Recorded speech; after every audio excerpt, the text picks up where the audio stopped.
महायुतीचं सरकार माननीय मुख्यमंत्री एकनाथ शिंदे साहेबांच्या नेतृत्वाखाली कार्यरत आहे। उपमुख्यमंत्री देवेंद्र फडणवीस असतील, उपमुख्यमंत्री अजितदादा पवार असेल आणि महायुतीच्या माध्यमातून नेहमी मंत्रिमंडळात विविध ऐतिहासिक असे महत्त्वाकांक्षी निर्णय घेण्यात आले। कालच्याही मंत्रिमंडळाच्या बैठकीत ओबीसी समाजाकरता आणि इतर समाजाकरता अनुसूचित जातीकरता एक महत्त्वपूर्ण निर्णय घेतले। यापूर्वीच्या पण मंत्रिमंडळाच्या बैठकीत सर्व समाजांना न्याय देण्याच्या दृष्टिकोनातून महायुतीच्या माध्यमातून निर्णय घेण्यात आलेले होते। अनुसूचित जातीसाठी महत्त्वपूर्ण निर्णय म्हणजे राज्य मंत्रिमंडळाने गुरुवारी झालेल्या मंत्रिमंडळ बैठकीत अनुसूचित जातींसाठी काम करणाऱ्या महाराष्ट्र राज्य अनुसूचित जाती आयोगास वैधानिक दर्जा देण्यासाठी तयार करण्यात आलेल्या अध्यादेशाचा प्रारूपास मान्यता देण्यात आली।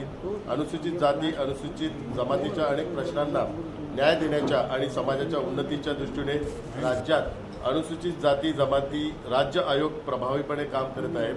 शासनाने अनेक योजना अंमलात आणल्या असून त्याचा लाखो लोकांना फायदा झाला, कारण यापूर्वी हा आयोगाला वैधानिक दर्जा नसल्या कारणामुळे अनुसूचित जाती आणि जमातीच्या समाजाला न्याय देण्याच्या दृष्टिकोनातून तांत्रिक अडचणी आयोगाला खूप होत होत्या आणि आज त्याला वैधानिक दर्जा दिल्या कारणामुळे त्या न्याय देण्याची ती सुलभ प्रक्रिया त्या ठिकाणी चालू झालेली आहे। याआधीच्या मंत्रिमंडळ बैठकीत धर्मादाय आयुक्तांकडे नोंदणीकृत असलेल्या संस्थेमध्ये 51% पेक्षा जास्त बौद्ध समाजातील विश्वस्त आणि सदस्यांची संख्या असलेल्या बौद्ध समाजातील सांस्कृतिक, शैक्षणिक व सामाजिक कार्य राबवणाऱ्या संस्थांना पायाभूत सुविधा पुरवण्यासाठी 10 लाखापर्यंत अनुदान देण्याचा निर्णय घेण्यात आला।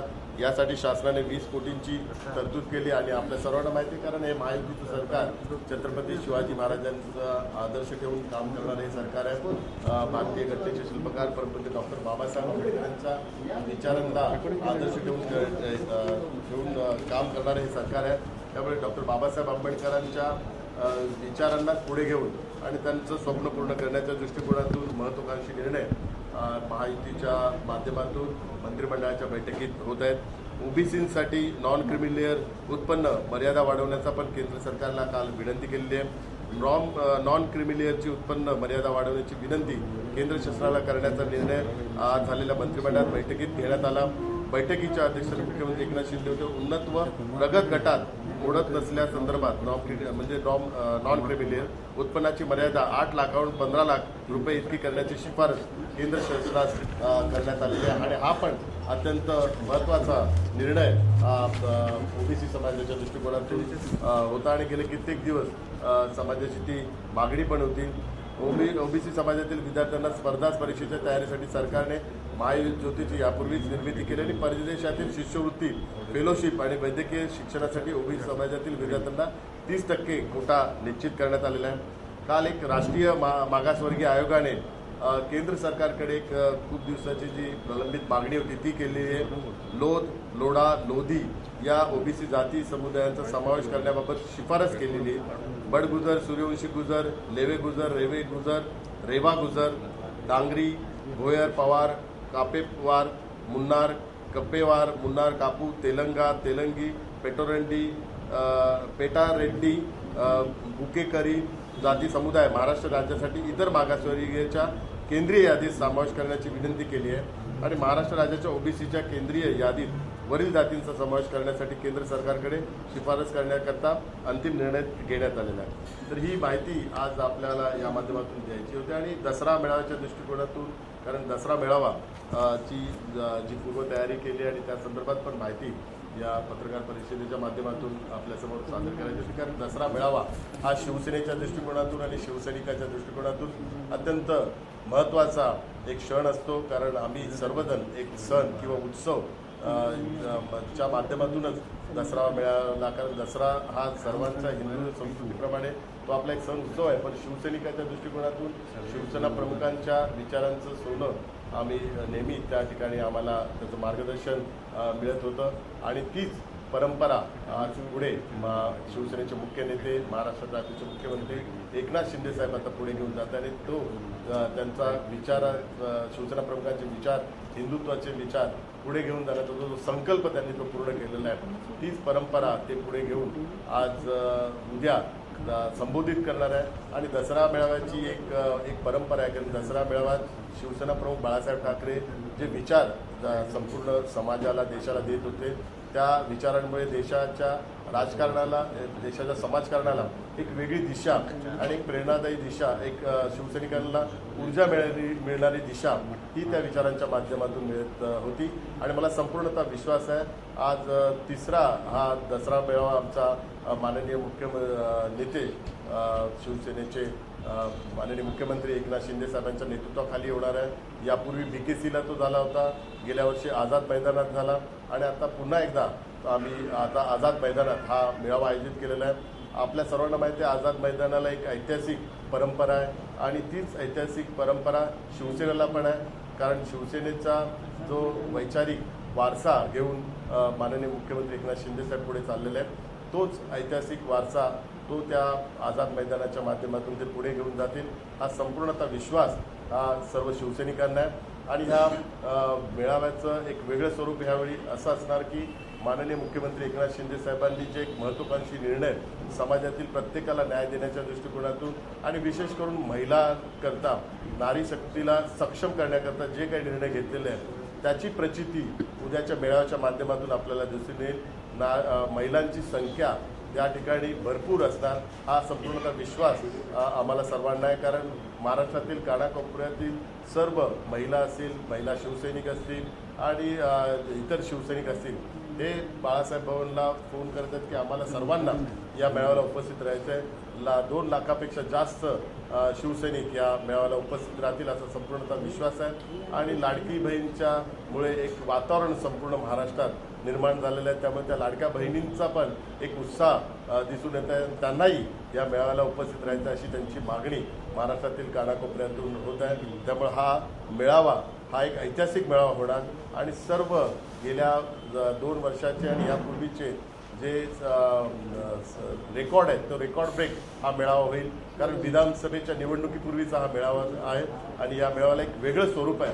कारण जसं मी यापूर्वी सांगितलं की माननीय हिंदू हृदय सम्राट शिवसेना प्रमुख बाळासाहेब ठाकरे हा दसरा मेळाव्याला नेहमी देशाच्या राजकारणाला आणि समाजकारणाला एक दिशा द्यायची तीच परंपरा माननीय मुख्यमंत्री एकनाथ शिंदे साहेब उद्या त्यांच्या भाषणाच्या माध्यमातून पुढे नेतील आणि उद्या त्यांच्या भाषणाच्या माध्यमातून महाराष्ट्राच्या राजकारणाला महाराष्ट्राच्या समाजकारणाला एक वेगळी दिशा मिळेल आणि विधानसभेच्या निवडणुकीच्या दृष्टिकोनातून एक संपूर्ण शिवसैनिकांना एक ऊर्जा मिळेल, प्रेरणा मिळेल आणि महायुतीचा खऱ्या अर्थाने हा एक संकल्प मेळावाच असेल. कारण प्रत्येक आपण दसरा असेल आपण जे 3.5 मुहूर्त ज्यावेळी आपण हिंदू संस्कृतीमध्ये मानतो आणि त्या मुहूर्तावेळी एक संकल्प करतो त्यामुळे दसऱ्याच्या मेळाव्याला पण उद्या एक संकल्प महायुतीच्या विजयाचा संकल्प होणार आहे आणि संपूर्ण शिवसैनिकांमध्ये एक ऊर्जा आणि प्रेरणा त्या मेळाव्याच्या माध्यमातून मिळतील हा एक संपूर्ण विश्वास मी आपल्या सर्वांना देत आहोत. आणि महायुतीच्या माध्यमातून जे जे निर्णय झालेले आहेत त्या निर्णयांमुळे संपूर्ण महाराष्ट्रातील प्रत्येक समाजाला न्याय द्यायचं काम माननीय मुख्यमंत्री एकनाथ शिंदे साहेबांनी केलेलं आहे. आपल्या सर्वांना माहिती आहे महाराष्ट्रात प्रथमच प्रत्येक समाजाची महामंडळं पण स्थापन झालेली आहे आणि प्रत्येक महामंडळ निर्माण करण्याचा राज्य सरकारचा उद्देश हाच की त्या समाजावरचा अन्याय दूर व्हावा, त्या समाजाची आर्थिक प्रगती व्हावी, त्या समाजाची सामाजिक प्रगती व्हावी. त्या दृष्टिकोनातून गेले कित्येक वर्ष प्रत्येक समाजाचे महामंडळाची जी मागणी होती ती मागणी पण महायुतीच्या सरकारच्या माध्यमातून पूर्ण झालेली आहे. त्यामुळे ह्या विधानसभेच्या निवडणुकीच्या दृष्टिकोनातून एक वैभवशाली महाराष्ट्र निर्माण करण्याचा जो एक संकल्प आहे शिवसेना प्रमुखांच्या स्वप्नातला महाराष्ट्र निर्माण करण्याचा जो संकल्प आहे तो संकल्प माननीय मुख्यमंत्री एकनाथ शिंदे साहेबांनी त्यांच्या 2.25 वर्षाच्या कारकिर्दीत पूर्ण केलेलं आहे. आपल्या सर्वांना माहिती आहे 40 लाख झोपडपट्टीवासियांचं माननीय शिवसेना प्रमुखांचं जे स्वप्न होतं ते स्वप्न पण साकार करण्याचा एक ऐतिहासिक निर्णय माननीय मुख्यमंत्री एकनाथ शिंदे साहेबांनी घेतला. रमाबाई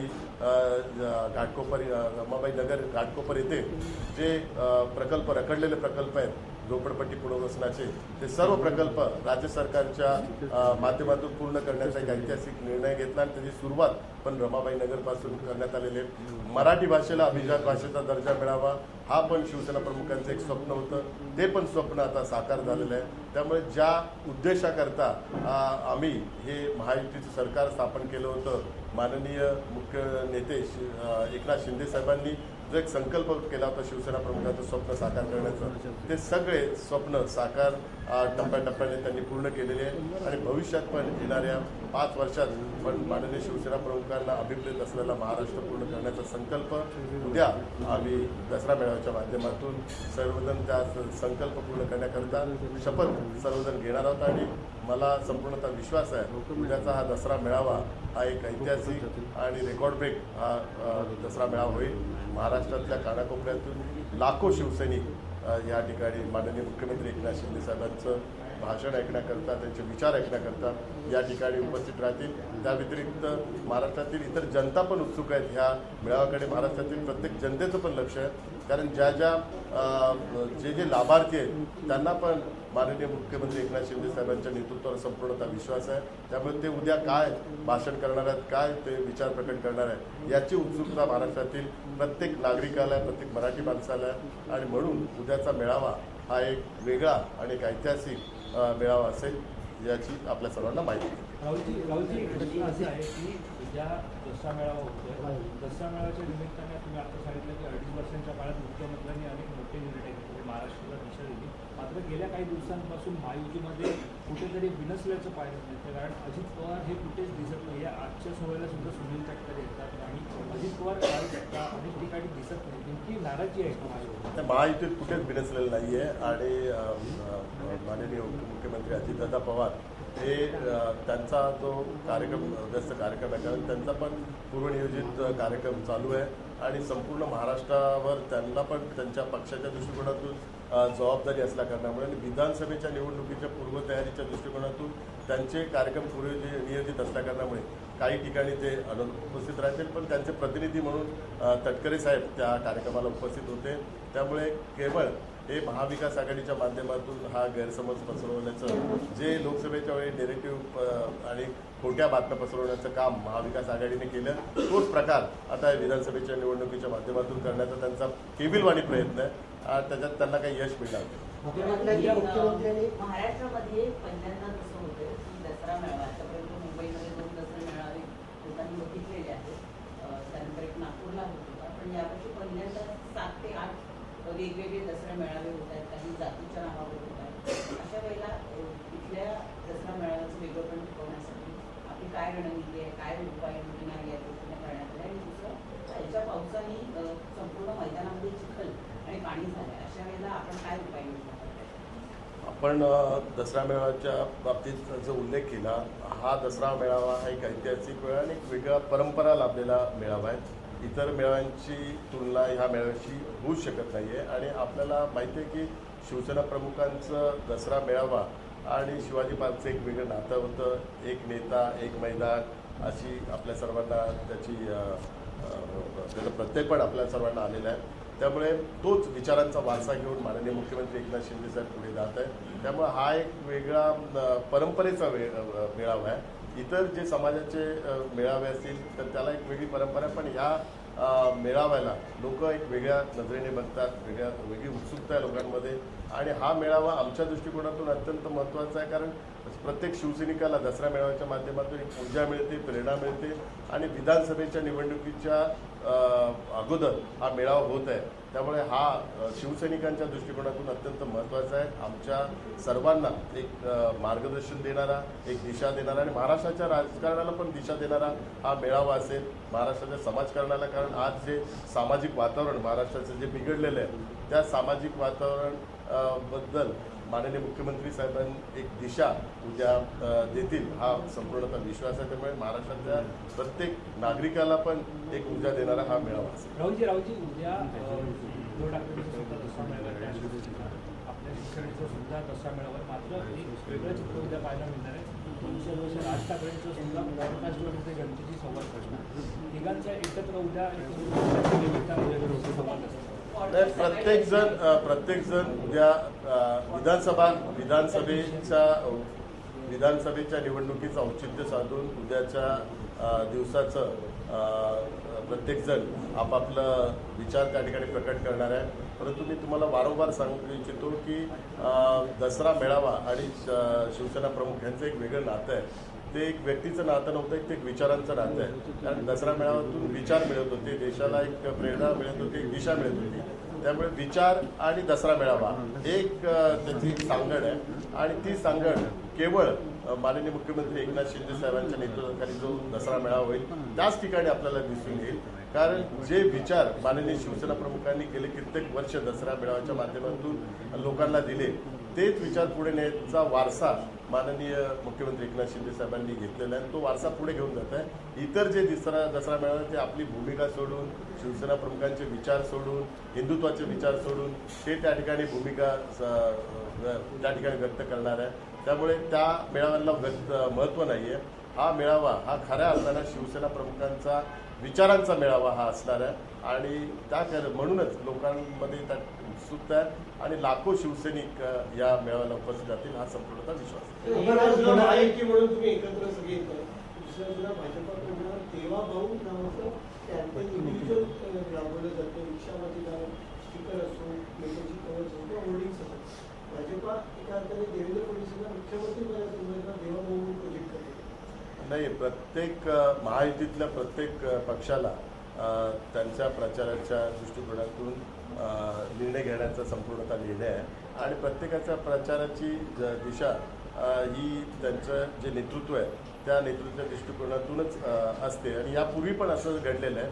त्यामुळे महायुतीचा विधानसभेच्या निवडणुकीच्या वेळी तो कॉमन प्रोग्राम असेल आणि महायुतीच्या विधानसभेच्या निवडणुकीच्या वेळी जो प्रचार असेल तो कॉमन आहे. निवडणुकीच्या अगोदर व्यक्तिगत आपल्या नेत्याचं महत्त्व वाढावं हा प्रत्येक पक्षाचा कार्यकर्ता त्याची ती भूमिकाच असते. तर त्याच्यात काही नवीन नाही. अजित पवार हे भाजपला आमच्या सरकार महाविकास आघाडीचं सरकार होतं तर शिवसेनेचे आमदार अजित पवार निधी देत नाही. आता सुद्धा अजित पवार आणि एकनाथ शिंदे महायुतीला अजित पवार नकोशी झाले तर की वेगळ्या निर्णयासाठी लँडिंग पॉईंट बनवलं जातं. हे महाविकास आघाडीने ठरवलेल्या ह्या बातम्या आहेत आणि आता त्या बातम्यांमध्ये यश मिळणार नाहीये. आता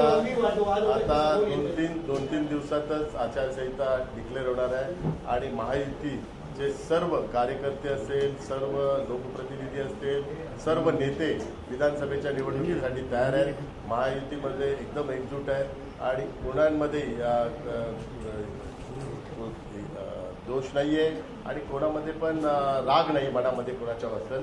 सगळेजण एकजुटीने यात काम करणार आणि विधानसभेच्या निवडणुकीला सामोरे जाणार आणि मला संपूर्णतः विश्वास आहे पुन्हा एकदा महायुतीची सत्ता या 2024च्या विधानसभेच्या निवडणुकीत येईल आणि महाराष्ट्रातल्या जनतेनेच आता तो निर्धार केलेला आहे. महाराष्ट्रातल्या लाडक्या बहिणींनीच आता तो निर्धार केलेला आहे. महाराष्ट्रातल्या ज्येष्ठ नागरिकांनीच तो निर्धार केलेला आहे. महाराष्ट्रातल्या प्रत्येक समाजातल्या बांधवांनी तो निर्धार केलेला आहे की त्यांना आता महायुतीचं सरकार हवं आहे. कारण हेच सरकार प्रत्येक समाजाला सोबत घेऊन नारी शक्तीचा सन्मान करणारे सरकार आहे आणि नारी शक्तीचं संरक्षण करणारे हे सरकार आहे. हा विश्वास प्रत्येक महिलांना लवकरात लवकर आचारसंहिता डिक्लेअर झाल्यानंतर लवकरच लोकसभेत पराभव झाले तसे उमेदवार त्यांना विधानसभेमध्ये तिकीट देऊन विधानसभेत पाठवणार. राहुल शेवाळे इच्छुक आहेत कारण तिकीट मिळालं विधानसभा निवडणूक. मी इच्छुक नाही आहे. मी पक्षाचं संपूर्ण काम करतो आणि पक्षाला माननीय मुख्यमंत्री एकनाथ शिंदे साहेबांच्या नेतृत्वाखाली पक्षाला यश मिळावं त्या दृष्टिकोनातून पक्षाला विधानसभेच्या दृष्टिकोनातून जास्तीत जास्त आमदार निवडून यावे या दृष्टिकोनातून आम्ही काम करत आहेत आणि शिवसेनेचे खासदार डॉक्टर श्रीकांत शिंदे आम्ही दोघे पक्षाचं काम करत आहोत. त्यांनी पण आपल्याला माहिती आहे की मोठ्या मनाने त्यांना मंत्रिपद मिळत होतं परंतु मंत्रिपद त्यांनी स्वीकारलं नाही. पक्षातले ज्येष्ठ आमचे नेते आणि ज्येष्ठ खासदार प्रतापराव जाधव यांना ती संधी दिली आणि म्हणून मी आणि आमचे खासदार डॉक्टर श्रीकांत शिंदे आम्ही दोघे संपूर्ण विधानसभेच्या निवडणुकीच्या दृष्टिकोनातून पक्षाचं काम करतोय आणि पक्षाचे जास्तीत जास्त आमदार निवडून येईल या दृष्टिकोनातून आम्ही प्रयत्न करतो आणि महायुतीची सत्ता ही येण्याच्या दृष्टिकोनातून आम्ही दोघे प्रयत्न करतो. आता तुम्ही उल्लेख केला की मुख्यमंत्र्यांनी 2-2.5 वर्षात अनेक निर्णय घेतले, घोषणा केल्या, पण मुख्यमंत्र्यांनी मागील दसरा मेळाव्यात एक महाराजांच्या पुतळ्यासमोर शपथ घेतली होती की मराठा आरक्षणाचा प्रश्न मागे लागेल. अजूनही हा प्रश्न सुटला नाही, अजून एक तोडगा तयार निघाला नाही. मुख्यमंत्री आरक्षणाचा प्रश्न सोडण्यात अपेक्षित ठरला. माननीय मुख्यमंत्री एकनाथ शिंदे साहेबांनी मराठा समाजाला न्याय देण्याकरता सर्वतोपरी निर्णय घेतला आणि आपल्या सर्वांना माहिती आहे जो राज्य सरकारच्या माध्यमातून आरक्षणाचा निर्णय यापूर्वीच झालेला आहे आणि तो निर्णय त्यांनी छत्रपती शिवाजी महाराजांच्या समोर नतमस्तक होऊन गेल्या दसरा मेळाव्यात त्यांनी तो शब्द दिला होता. तो शब्द त्यांनी पूर्ण केला. समाजाच्या इतरही ज्या मागण्या आहेत त्या पण आज शिंदे समितीचा अहवाल असेल, इतर ज्या गोष्टी आहेत त्या समाजाला विश्वासात घेऊन पूर्ण करण्याकरता राज्य सरकार कटिबद्ध आहेत. पण छत्रपती शिवाजी महाराजांच्या समोर जो शब्द दिलेला आहे तो शब्द त्यांनी पूर्ण केलेला आहे. इतर टप्प्याटप्प्याने समाजाच्या माध्यमातून इतर पण अजून मागण्या होत आहेत आणि त्याही मागण्या सगळ्या कायदेशीर बाबी तपासून इतर समाजाला न दुखावता त्या बाबतीत माननीय मुख्यमंत्री निर्णय घेत आहेत.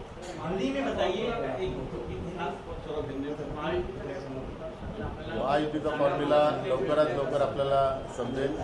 उद्या दसरा मेळावा आहे. दसरा मेळाव्यात आपण पण उपस्थित राहावं.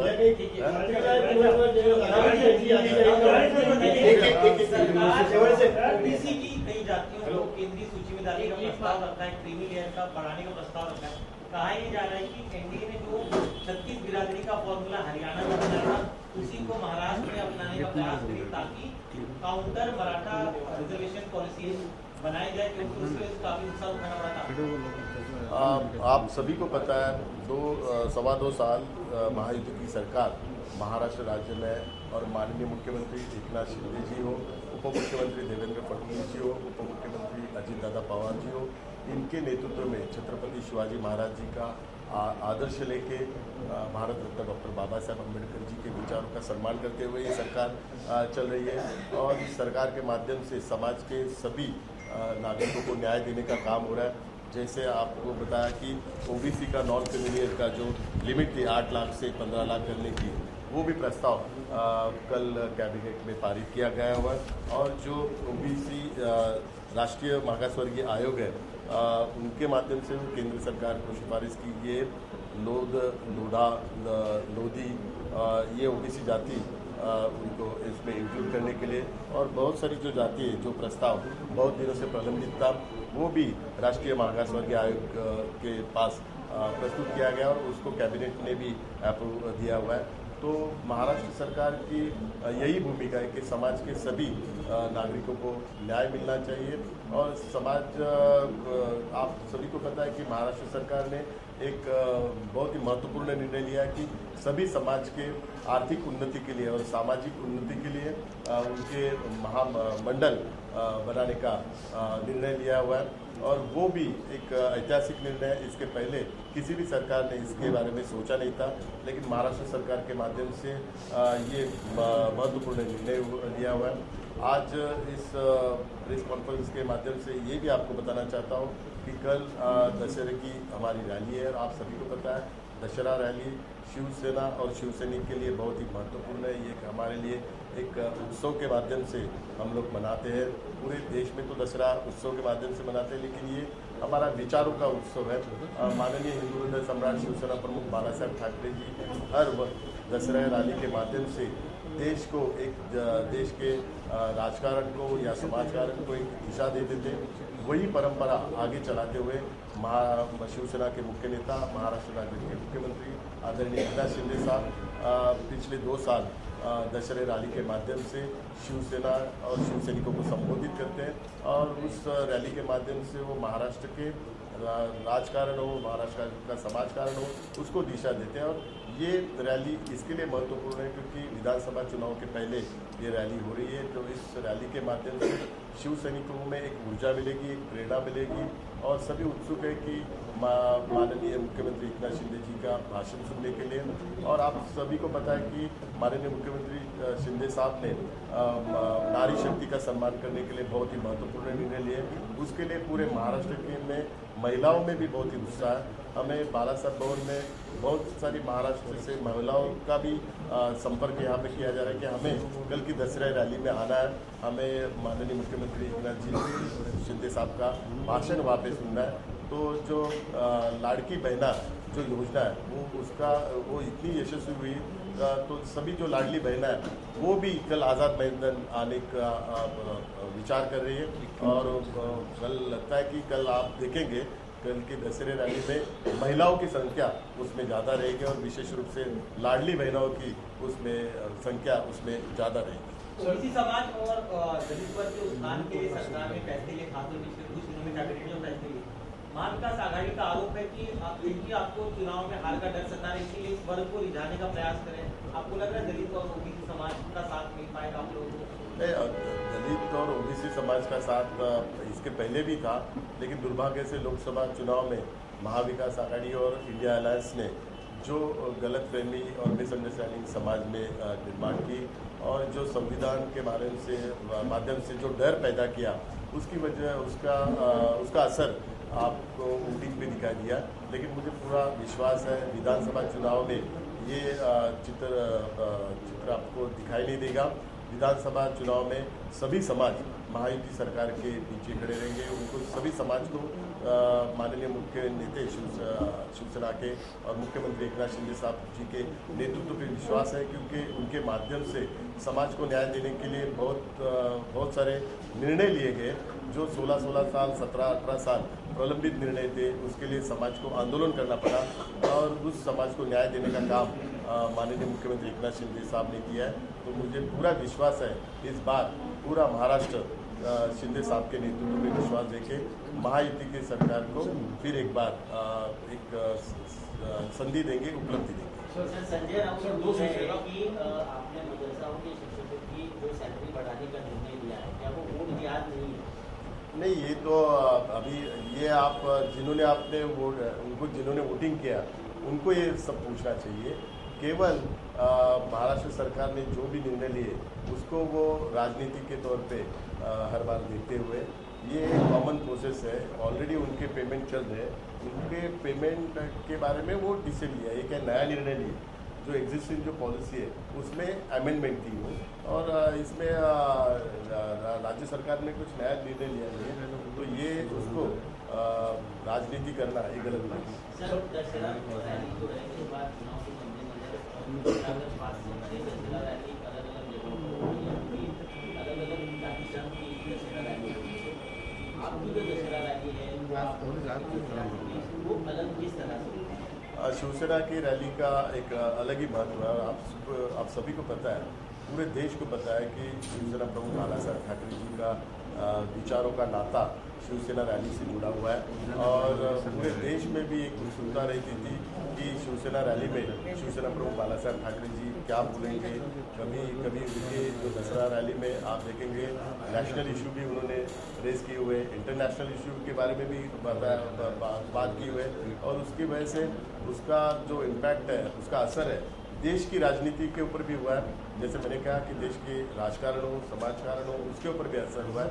तो ये परंपरा है, वही परंपरा माननीय शिवसेना मुख्य नेता एकनाथ शिंदे साहब आगे लेके जा रहे हैं। इसके लिए ये रैली महत्वपूर्ण है और ऐतिहासिक है, और मुझे पूरा विश्वास है कल माननीय मुख्यमंत्री एकनाथ शिंदे साहब जो भाषण करेंगे, संबोधित करेंगे, उससे शिव सैनिकों में एक ऊर्जा मिलेगी, प्रेरणा मिलेगी, और उसके बावजूद महाराष्ट्र के राजकारण और समाजकरण के लिए एक अलग दिशा मिलेगी, और वो दिशा विधानसभा चुनाव के लिए महत्वपूर्ण है। सर, दो सूचना और अपना दो रैली हो रही, तो दोनों में फर्क क्या है? इसमें उसमें फर्क क्या है?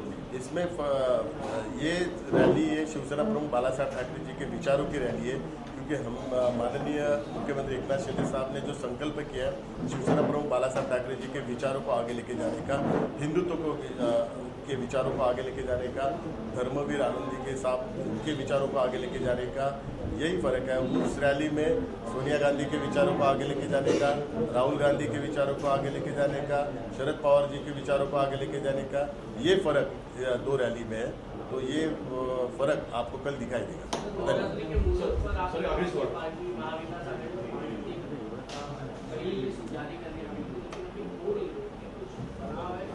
नहीं, ऐसा कोई निर्णय नहीं था। फिलहाल महायुति के जो सीट बंटवारे हैं उसके बारे में बातचीत चल रही है और फाइनल स्टेज पे सीट डिस्ट्रीब्यूशन के बाद, फाइनल डिक्लेरेशन होने के बाद जो यादी है वो यादी डिक्लेअर की जाएगी। लोकसभा निवडणुकीच्या वेळेला तुमच्या नेत्यांच्या नंतर निवडणुकीच्या निकालावर नावं उशिरा जाहीर केली, विरोधकांची ऐनवेळी नावं यादीचा फटका बसली. आता सुद्धा आचारसंहिता जाहीर होते, सूत्र ठरत नाही किंवा यादी संपली, पुन्हा गोंधळ होईल असं वाटतंय. लोकसभेला केलेल्या चुका यावेळी केल्या जाणार नाही. विधानसभेत त्या सर्व चुकांची दुरुस्ती केली जाईल. एबीपी माझा, उघडा डोळे बघा नीट.